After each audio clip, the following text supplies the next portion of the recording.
निवडणूक म्हटलं की राजकीय पुढाऱ्यांच्या कोलांटोड्या उघड आल्याच। आयुष्यभर एका पक्षाशी निष्ठा दाखवत पद उपभोगायची, पण ऐन निवडणुकीत तिकीट डावललं किंवा मनासारखं झालं नाही की दुसऱ्या पक्षात जायचं, ही नेत्यांची चाल जनतेला नवी नाही।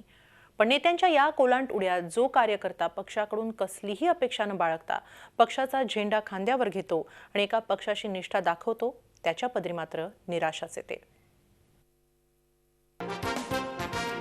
निष्ठेनं काम करणाऱ्या पिंपरी चिंचवडच्या राजकीय कार्यकर्त्यांच्या मनात सध्या याच भावना असतील।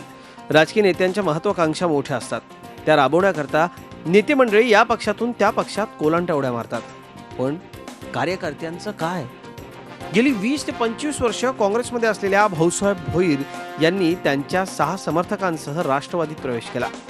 ज्या आझम पानसरे यांनी RSS भाजपवर टीका केली, त्यांनीही राष्ट्रवादीला रामराम करत भाजपत प्रवेश केला।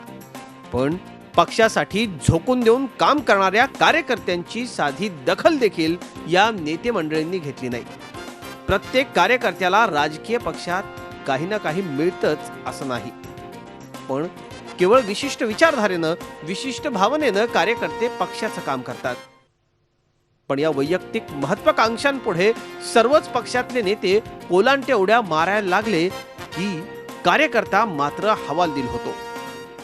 आज पिंपरी चिंचवडचं महासंग्राम चालू आहे, इलेक्शन चालू आहे, त्याच्यात बऱ्याचशा कार्यकर्त्यांचा हाल झालेला आहे। आज नेते मंडळी त्यांच्या स्वार्थासाठी इकडचे तिकडं यातून कार्यकर्त्यांचं खूप मोठं नुकसान झालेलं आहे। जे काही सामान्य कार्यकर्ते आहेत, जे पक्षाचं काम करतायत, त्यांची गोची तर होतेच, पण तेच करत असताना त्यांची दुविधा मनस्थिती निर्माण होते की पक्षाचं काम करावं की एक नेता जो होता, ज्याच्यासोबत आपण एकनिष्ठ राहिलो, ज्याचं काम केलं, त्याच्यासोबत दुसऱ्या पक्षात जावं। जर त्याच पक्षात काम केलं तर उद्या जाऊन त्याच नेत्याला विरोध करावा लागणार, आणि जर त्याच्यासोबत दुसऱ्या पक्षात गेलं तर मग आपली जी लोक जवळची होती त्याचा पाहण्याचा दृष्टिकोन कार्यकर्त्यांकडे बदलला जातो। निवडणुकीच्या या रणसंग्रामात विजय महत्त्वाचा आहेच, पण यासाठी विचारधारा, पक्षनिष्ठा पणाला लावणं खरंच किती गरजेचं आहे याचा विचारही अपेक्षित आहे। अर्थात विजयासाठी जिथं उमेदवार साम दाम दंडभेद आणि नीती या सगळ्यांचा अवलंब करतो, तो नैतिकता पाळेल हे मानणं भाबडेपणाचं ठरेल। पक्षनिष्ठा, विचारधारा या सगळ्यांना तिलांजली देत केवळ स्वार्थासाठी दुसऱ्या पक्षामध्ये जाणाऱ्या नेत्यांमुळे सर्वसामान्य कार्यकर्त्यांची मात्र चांगलीच अडचण होते।